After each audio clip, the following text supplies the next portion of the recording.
Halo pemirsa GPR TV dari Sabang sampai Merauke, dari Miangas hingga Pulau Rote. Bertemu lagi bersama saya Bilki Sabila dalam program Kominfo Newsroom. Halo pemirsa GPR TV dari Sabang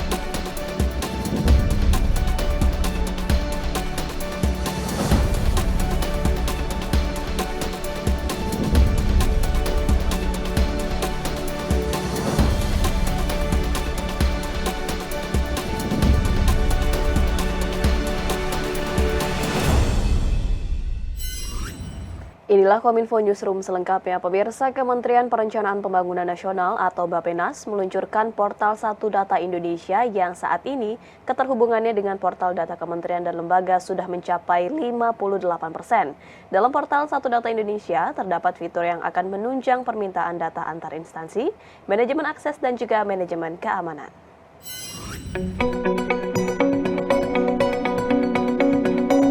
Deputi Bidang Pemantauan, Evaluasi dan Pengendalian Pembangunan Bappenas, Rudi S. Prawiradinata, dalam acara peluncuran Portal Satu Data Indonesia mengatakan, Portal Satu Data Indonesia sudah terhubung dengan 48 kementerian dan lembaga atau mencapai 58% dari total 83 kementerian dan lembaga. Satu Data Indonesia merupakan kebijakan tata kelola data pemerintah yang bertujuan untuk menciptakan data berkualitas, mudah diakses dan dapat digunakan antar instansi pusat serta daerah. Melalui Satu Data Indonesia, satu data pemerintah dan instansi terkait dapat bermuara di portal Satu Data Indonesia, yakni melalui data.go.id. Sementara itu, pemerintah telah melakukan lebih dari 800 sosialisasi dan asistensi terkait dengan Satu Data Indonesia, yang merupakan portal bagi pakai data nasional yang dibangun dengan memanfaatkan teknologi informasi dan komunikasi. Keterhubungan Satu Data Indonesia dengan provinsi kini sudah mencapai 68%, atau Satu Data Indonesia terhubung dengan data 26 provinsi dari 38 provinsi di Indonesia. Namun, keterhubungan dengan kabupaten dan kota masih relatif rendah, yakni baru mencapai 18%, atau 95 kabupaten dan kota yang terhubung dengan Satu Data Indonesia dari total 514 kabupaten atau kota yang ada di Indonesia. Portal Satu Data Indonesia telah menginventarisir lebih dari 136.500 dataset yang sampai saat ini masih terus bertambah. Melalui komitmen dan dukungan pembina data yaitu Badan Pusat Statistik, Badan Informasi Geospasial, dan Kementerian Keuangan, Satu Data Indonesia telah memperkuat landasan terhadap standar data dan metadata melalui penerbitan Peraturan Badan Pusat Statistik dan Peraturan Badan Informasi Geospasial tentang pedoman standar data dan struktur, format baku metadata statistik dan spasial. Standar data dan metadata keuangan mengacu kepada IFMIS atau Integrated Financial Management Information System yang dikeluarkan oleh Kementerian Keuangan. Perusahaan listrik negara memastikan bahwa pasokan listrik aman selama libur Natal tahun 2022 dan Tahun Baru 2023. PT PLN menyediakan sebanyak 3.000 posko dan 78.000 personel dalam menjaga keandalan listrik pada periode 19 Desember hingga 4 Januari.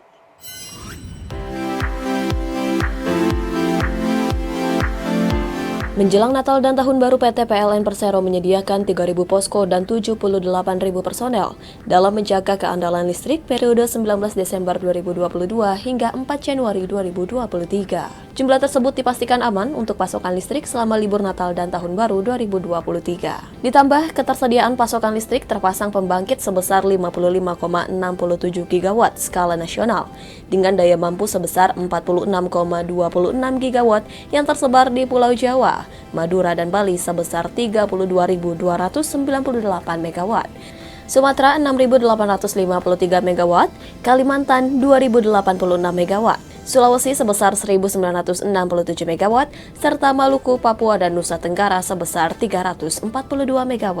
Direktur Utama PT PLN Persero Darmawan Prasojo optimis bahwa sistem kelistrikan untuk Nataru kali ini lebih baik dibandingkan dengan 3 tahun sebelumnya. Darmawan juga meminta kepada seluruh layanan dan fasilitas yang berhubungan dengan kelistrikan agar dapat dipastikan 100% keandalannya. Stockpile batubara kita lebih dari 20 hari operasi, LNG kita, gas kita juga aman, BBM kita juga aman. Untuk itu hari ini kita menghadapi Nataru dengan rasa optimis dengan keandalan sistem kita yang jauh lebih andal daripada keandalan sistem 2-3 tahun yang lalu. Untuk itu, saya minta seluruh layanan dan fasilitas yang berhubungan dengan kelistrikan sudah bisa dipastikan keandalannya 100% mulai hari ini.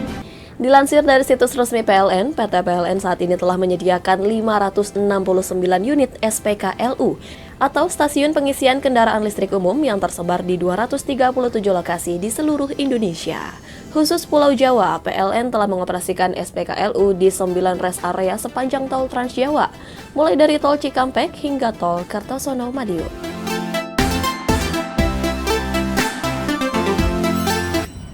Sementara itu pemirsa, Presiden Republik Indonesia Joko Widodo meresmikan Bendungan Ciawi dan Bendungan Sukamahi yang terletak di Kabupaten Bogor, Jawa Barat.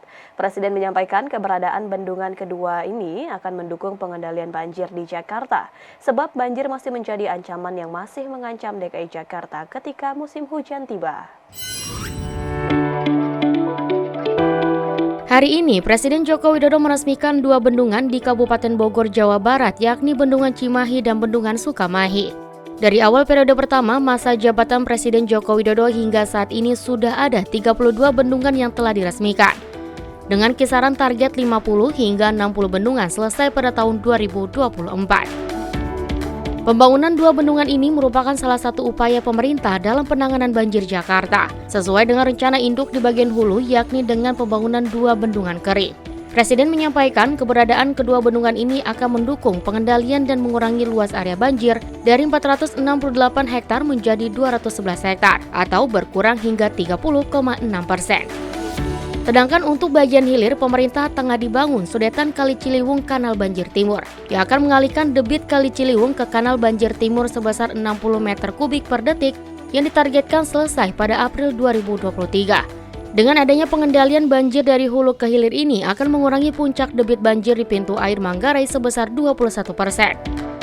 Pembangunan bendungan kering ini sudah dimulai sejak tahun 2016 dengan alokasi anggaran sebesar 1,3 triliun rupiah dengan daya tampung kurang lebih 6,5 juta meter kubik. Sedangkan bendungan Sukamahi dibangun sejak tahun 2017 dari 468 hektar menjadi 211 hektar. Presiden menekankan dalam upaya pengendalian banjir di DKI Jakarta pentingnya konsistensi dalam menyelesaikan 3 hal. Pertama, normalisasi 13 sungai yang ada di Jakarta. Kedua, manajemen pemompaan yang ada di waduk-waduk yang ada di Jakarta. Dan terakhir, penyelesaian pembangunan tanggul laut juga giant seawall. Tadi saya sudah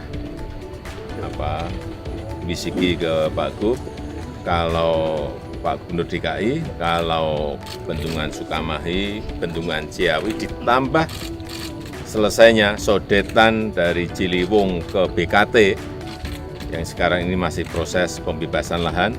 Dan kita harapkan nanti bulan Maret juga sudah selesai, itu akan mengurangi banyak sekali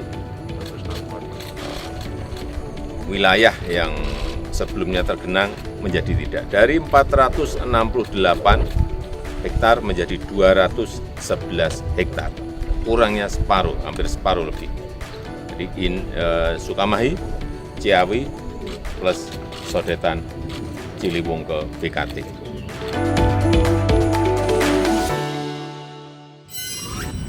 Presiden Joko Widodo usai meninjau pasar Cigombong, Bogor, Jawa Barat mengatakan harga bahan pangan secara umum masih terkendali menjelang perayaan Natal dan Tahun Baru. Meski demikian masih terdapat 2 bahan pangan yang mengalami kenaikan, yakni daging beku dan juga bawang merah.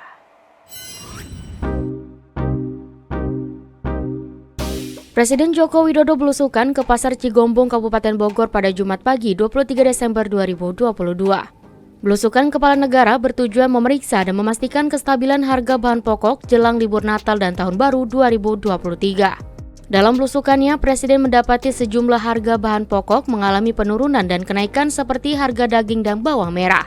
Sementara itu, untuk bawang putih, cabai, dan telur mengalami penurunan. Presiden menilai kondisi harga pangan turun naik masih dalam kondisi stabil. Dari kunjungan beberapa pasar, Presiden menyebut harga cabai turun cukup drastis dari Rp60.000 menjadi Rp30.000 sekilonya.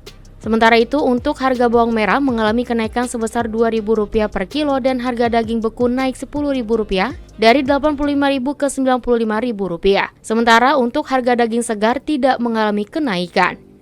Cabai sekarang turunnya agak drastis, sampai ke Rp30.000, biasanya di atas 60, sudah Rp30.000 misalnya. Jadi sangat baik menjelang Natal dan Tahun Baru. Mungkin yang agak sedikit naik juga beras. Presiden menekankan stabilitas harga bahan pangan ini juga tetap terjaga secara nasional dan tidak hanya di pasar Cigombong saja.